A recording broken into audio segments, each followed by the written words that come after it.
Почитувани гледачи, дојдете назад во Политико. Денеска гости ми е Александар Диневски, еден од случајот 8 темина. Господин Диневски, имавме наистина прекрасен прв дел.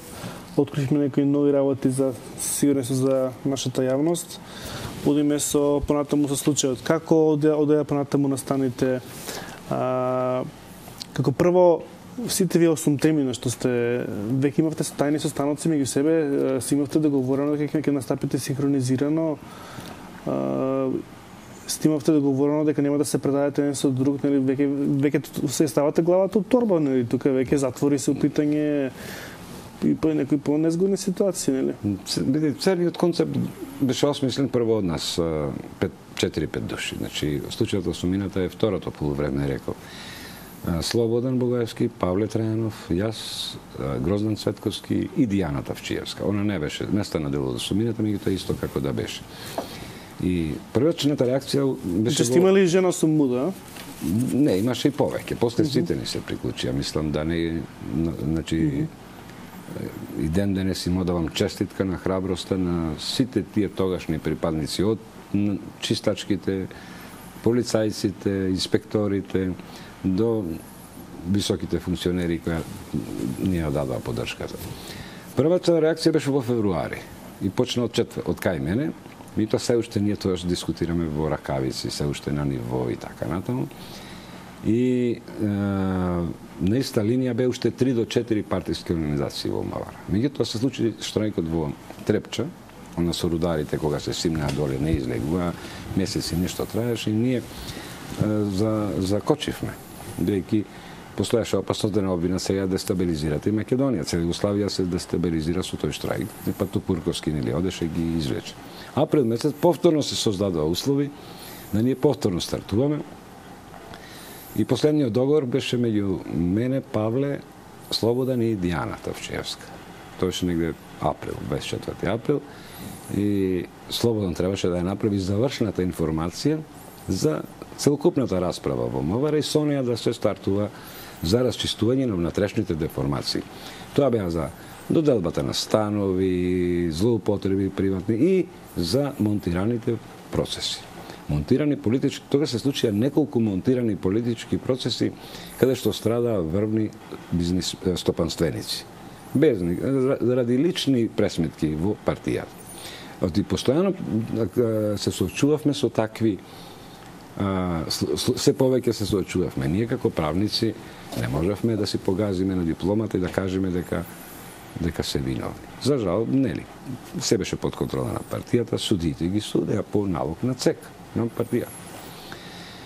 И сеќам на тогашниот разговор и Слободан како да малце го влекуваше, Павле му века или напиши информацијата или ние тебе ќе те срушиме. Некој мора да срушиме.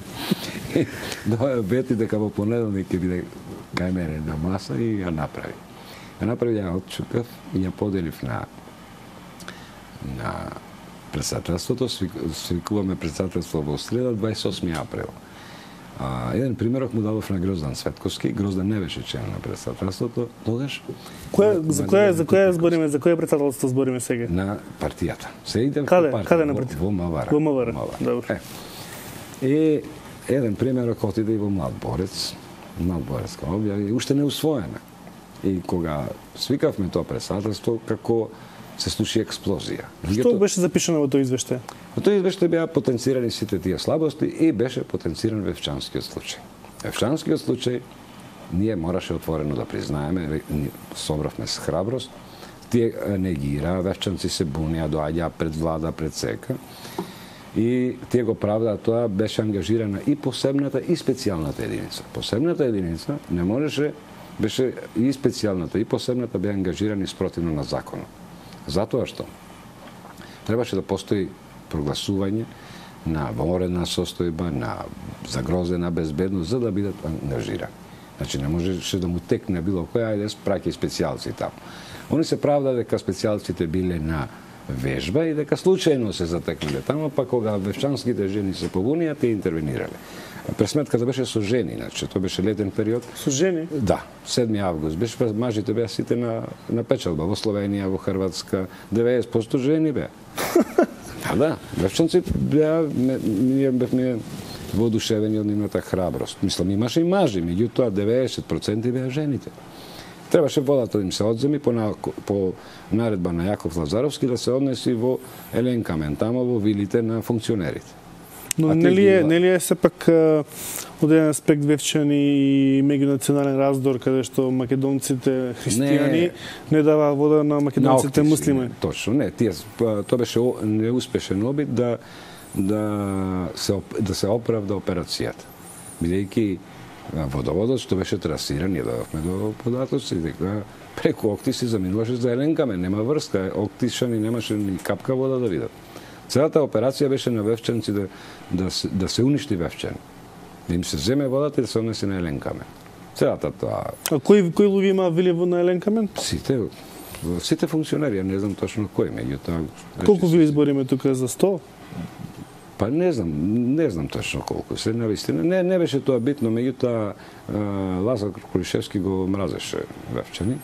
И ако денес појдеш на Вевчани, има една споменик на срамот, се викат. Да. И ќе ги прочиташ. Бог да ги бие домашните изроди. Прв е Лазо Кулишевски, Јаков Лазаровски, Глигорија Гоговски и нивните тамо од Струга Јаковче, Поповски, Бабица или како го Вевчанци се прави, значи, а?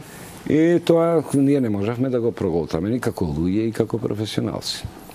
И излегува извештајот Млад Борец. Што се случува по тоа? Излегува извештајот, доаѓа Андоновски, им тогаш беше министер, на таа седница и наместо да ја смири ситуацијата, он настапува агресивно, жестоко и уште повеќе ја распламти.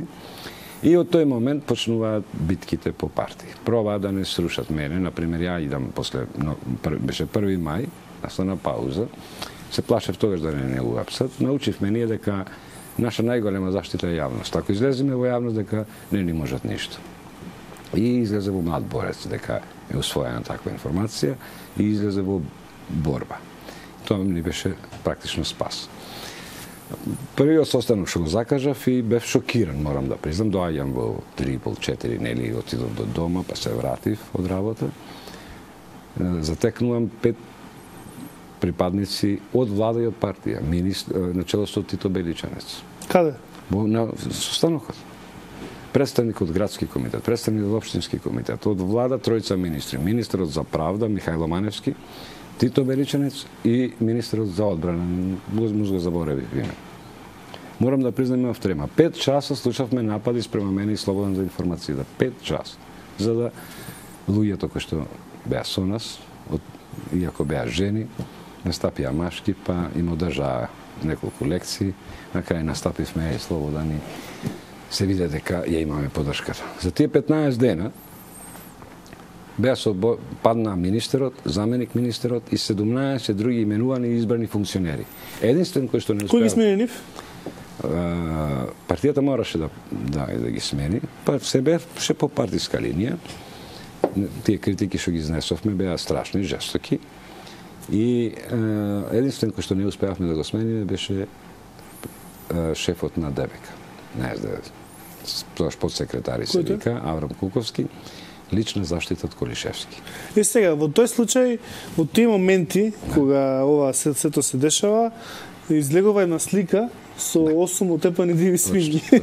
И ја имаме таа слика, ако може режисерот да ни ја покаже, која што е символично, вие тоа сакате символично како порака до вас, дека ова вас ќе слика е во јасен сликана и јаве зашто служеа полицајците. Служеа како загари во нивните ловови. Сега, кој е тука Лазар Кулишевски? Тука е поранешниот министер Љубомир Варошлија, тука е Славко Јановски писателот, кој што важеше за... гледаме горе во горниот дел. Да, Лазо Кулишевски.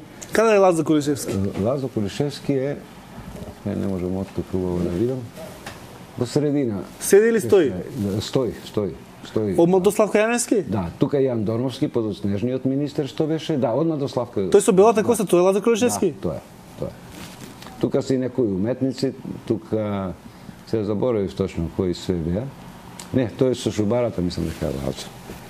Да, до Варошлија. До кој е Варошлија? Варошлија е прв, втор, трет, четврт, петтиот од лево. Љубомир Варошлија. Петиот од лево? Министер, да. А тој со шубарата Лазар Кулишевски? Тој е Лазар Кулишевски. А тој со белата коса? Тој не Меѓу Славко Јаневски и Лазар Кулишевски кој е тој? Чекај сега. Може од близко да видам. Тој Славко Јановски е на десно.